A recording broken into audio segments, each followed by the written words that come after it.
Assalamualaikum warahmatullahi wabarakatuh. Bismillahirrahmanirrahim. Alhamdulillahi rabbil alamin. Allahumma salli ala sayyidina Muhammad wa ala alihi wa sahbihi ajma'in. Nah baik Ananda, hari ini insyaallah kita akan masuk pada pelajaran 5, yakni tentang kisah keteladanan Khalifah Utsman bin Affan radhiyallahu anhu, atau subtema yang keempat dari pelajaran 5 ini. Nah, bagaimana kisah beliau? Mari kita simak anak-anak. Utsman bin Affan itu terlahir di Thaif dari sebuah keluarga di suku Bani Umayyah yang terkenal dan cukup kaya raya.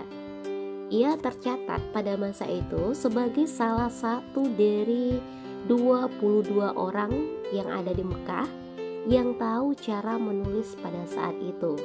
Jadi langka nih orang yang bisa menulis di Mekah pada saat itu.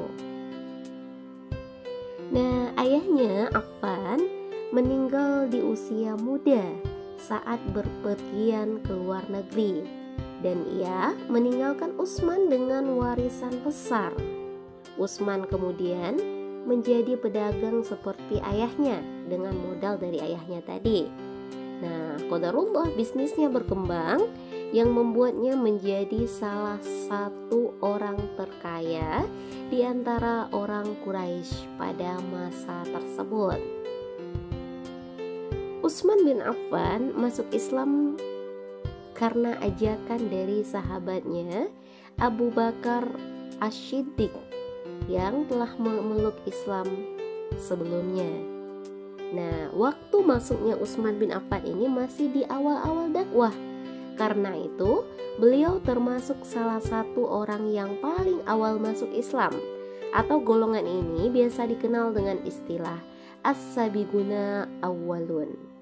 Hal ini tentu saja membuat murka kaumnya dari suku Bani Umayyah yang jelas-jelas sangat menentang ajaran Nabi Muhammad Sallallahu Alaihi Wasallam. Namun ternyata itu tidak mengkan niat Utsman sedikit pun untuk tetap teguh memeluk agama Islam. Bahkan dengan kekayaannya kemudian banyak sekali sumbangsih yang telah diberikannya untuk membantu kaum muslimin. Sebab di balik kekayaannya, Utsman bin Affan bukanlah orang yang pelit, melainkan sangat dermawan dan peduli dengan orang lain. Utsman mendapat julukan Dzun Nurain, artinya yang memiliki dua cahaya.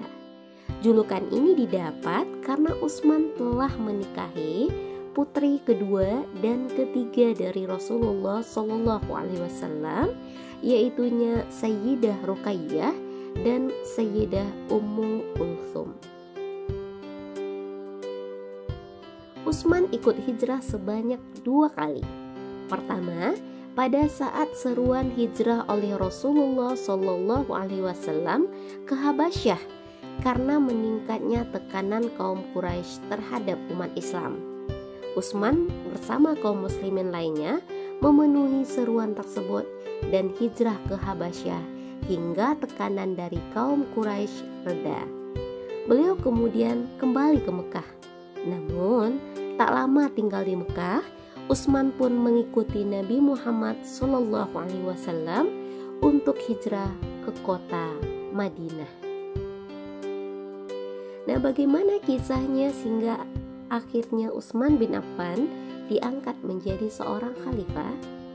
Nah, setelah wafatnya Umar bin Khattab radhiyallahu anhu sebagai khalifah kedua di masa itu, diadakanlah musyawarah untuk memilih khalifah selanjutnya.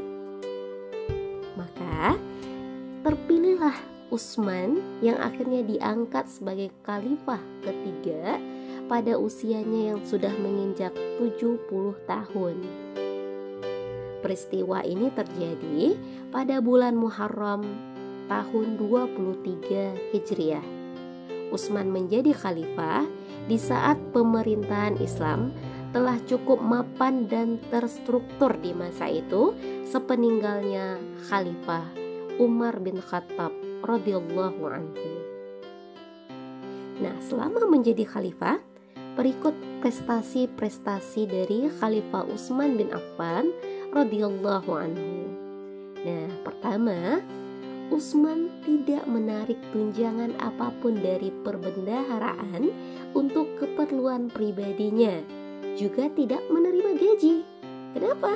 Karena ia adalah orang kaya dengan sumber daya dan dana yang cukup.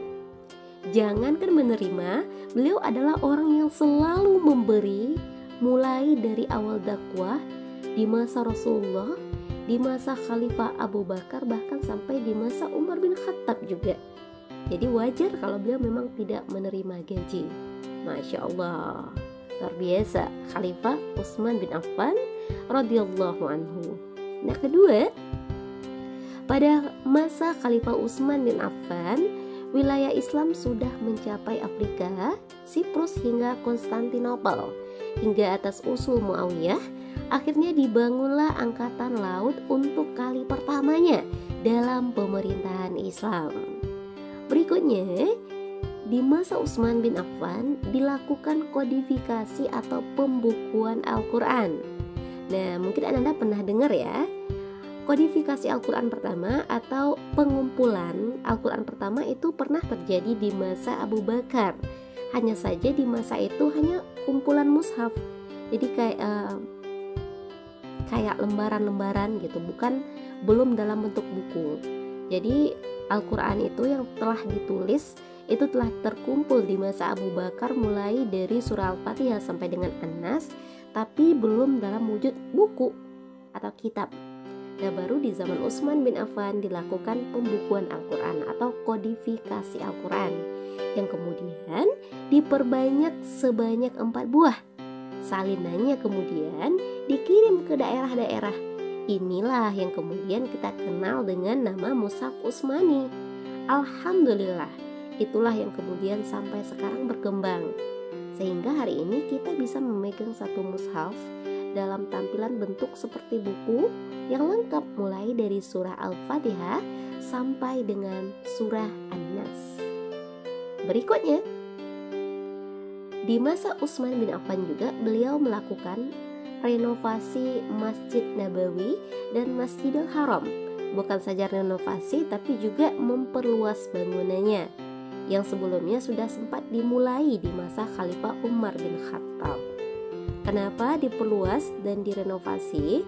Itu karena di masa-masa kekhalifahan dakwah Islam semakin berkembang, sehingga umat Islamnya juga semakin banyak. Nah, berikutnya, apa perilaku keteladanan Utsman bin Affan radhiyallahu anhu yang sangat luar biasa dan perlu kita teladani? Pertama, itu beliau adalah seorang sosok yang pemalu. Bahkan ini keluar dari mulut Rasulullah Shallallahu Alaihi Wasallam sendiri. Diriwayatkan oleh Imam Muslim bahwa Aisyah bertanya kepada Rasulullah Shallallahu Alaihi Wasallam, Abu Bakar masuk tetapi engkau biasa saja dan tidak memberi perhatian khusus. Lalu Umar masuk, engkau pun biasa saja dan tidak memberi perhatian khusus. Akan tetapi ketika Utsman masuk, engkau terus duduk dan membetulkan pakaianmu. Mengapa? Rasulullah menjawab, apakah aku tidak malu terhadap orang yang malaikat saja malu kepadanya? Luar biasa Utsman bin Affan. Berikutnya, tutur kata yang indah. Nah, Abdurrahman bin Khatib pernah mengatakan, aku tidak pernah mendengar seorang sahabat Nabi Shallallahu Alaihi Wasallam yang lebih indah bahasanya dan lebih bijak tutur katanya melebihi Utsman bin Affan. 3. Dermawan. Nah, ini yang paling nempel banget ke Khalifah Utsman bin Affan radhiyallahu anhu. Kenapa? Karena buktinya ada sampai sekarang. Kekayaan Utsman itu tidak perlu dipertanyakan lagi.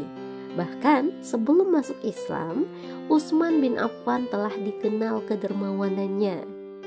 Beliau dipercaya oleh Allah dalam menggenggam sepertiga dunia hingga kekayaannya kini masih bertahan sampai sekarang. Itulah mengapa sahabat Rasulullah SAW yang satu ini memiliki tabungan atas namanya sendiri di salah satu bank Saudi Arabia. Nah, menyebut Saudi Arabia itu artinya sampai sekarang tuh masih ada tabungannya, Nak.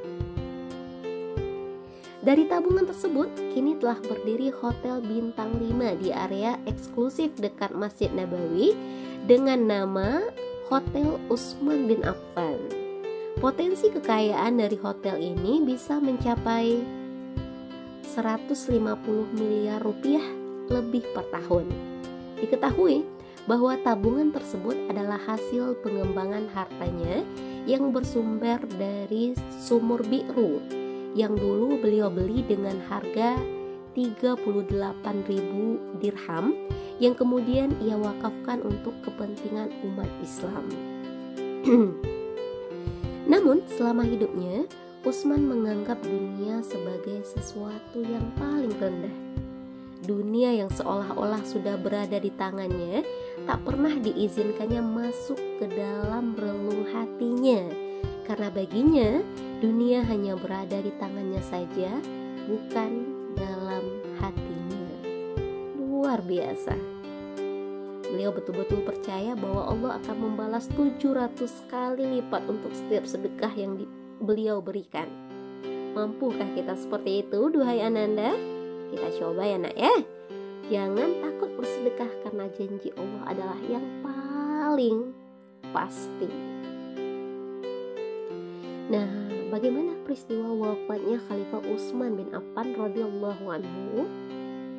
Nah, para provokator itu membuat makar yang batil terhadap Khalifah Utsman bin Affan radhiyallahu anhu. Seorang tokoh Yahudi yang mendengki terhadap Islam lantas berpura-pura masuk Islam. Namanya Abdullah bin Saba atau digelari Ibnu Sauda. Dia mulai memprovokasi masyarakat dan mencela kepemimpinan Utsman bin Affan dengan menebarkan fitnah-fitnah yang keji terhadap Khalifah Utsman bin Affan radhiyallahu anhu. Hal itu kemudian memicu sejumlah pemberontakan. Kisah bagaimana wafatnya Khalifah Utsman cukup tragis jika dibandingkan dengan Khalifah Umar maupun Khalifah Ali nantinya, di mana pemberontakan yang dikomandoi Muhammad bin Abu Bakar berhasil memanjat tembok belakang rumahnya Khalifah Utsman setelah dikurung rumahnya itu selama beberapa hari. Mereka memasuki ruangan di mana pada saat itu Khalifah Utsman sedang membaca ayat suci Al-Quran. Itulah malam terakhir sang khalifah. Salah seorang di antara pemberontak memukul kepalanya dengan kapak, sementara yang lain menyerang dengan pedang. Bahkan dalam keadaan luka-luka berat karena serangan pemberontak, kepala Utsman dipenggal oleh Ammar bin Hamid. Beliau mati syahid pada hari Jumat tanggal 17 Zulhijjah tahun 35 Hijriah. Allahumma firlahu. Nah, di hari itu sang pemalu yang baginda Rasul pun malu padanya, sang dermawan yang dunia menjadi saksi kekayaannya hingga hari ini, telah wafat. Beliaulah Utsman bin Affan radhiyallahu anhu. Bahkan terpujinya beliau, sampai hari ini para munafik belum putus asa untuk memfitnahnya.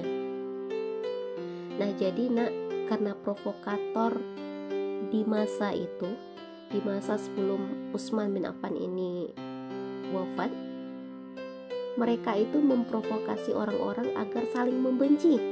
Mereka mengatakan ada permusuhan antara Ali dan Utsman. Padahal Ali dan Utsmannya baik-baik saja mereka berdua. Mereka tetap berdamai Tapi kemudian terbentuk dua golongan, satu pendukung Ali, satu pendukung Utsman, yang saling bertabrakan pemikirannya, hingga kemudian golongan-golongan ini saling fitnah, saling caci.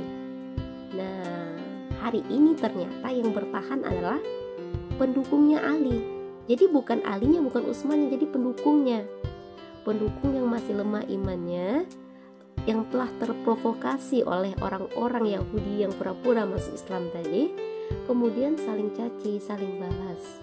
Hinggalah Utsman bin Affan sampai dengan hari ini, kalau kita baca itu di jagat maya, berbagai sirah bertebaran, buku-buku bertebaran, banyak di antara buku-buku itu menceritakan tentang sesuatu yang buruk berkenaan dengan Khalifah Utsman bin Affan. Mungkin karena yang menulis adalah dari pihak pendukung Ali yang lemah imannya. Jadi bukan Alinya, bukan Utsmannya, pendukungnya yang telah dipengaruhi oleh orang-orang munafik. Nah, jadi berhati-hati nak kalau membaca sirah, baik itu dari internet, dari buku-buku.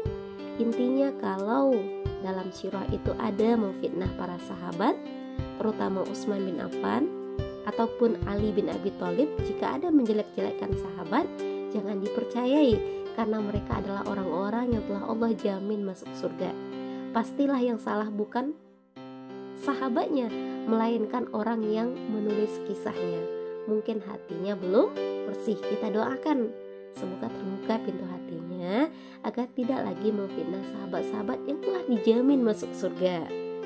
Nah, karena apa? Karena Khalifah Utsman bin Affan itu adalah orang yang dipercaya oleh Rasulullah, sangat dipercayai. Tidaklah layak mulut kita, hati kita, serta pikiran kita memikirkan sesuatu yang buruk terhadap pribadi beliau radhiyallahu anhu. Siapapun sahabat yang telah Rasulullah jamin masuk surga, insya Allah adalah orang-orang baik semuanya, nak ya. Jaga mulut kita, hati kita, pikiran kita memikirkan sesuatu yang buruk tentang pribadi beliau-beliau tersebut. Nah, mari kita belajar meneladani perilaku mulia dari Khalifah Utsman bin Affan radhiyallahu anhu, dan kita berlindung kepada Allah dari segala silap dan salah. Dan akhirnya hanya Allah lah yang maha mengetahui segala sesuatunya. Subhanaka Allahumma wa bihamdika asyhadu an la ilaha illa anta astaghfiruka wa atubu ilaik. Nah, terima kasih atas atensinya Ananda. Mohon maaf ya jika Bunda ada salah-salah kata. Sampai di sini anak-anakku. Assalamualaikum warahmatullahi wabarakatuh.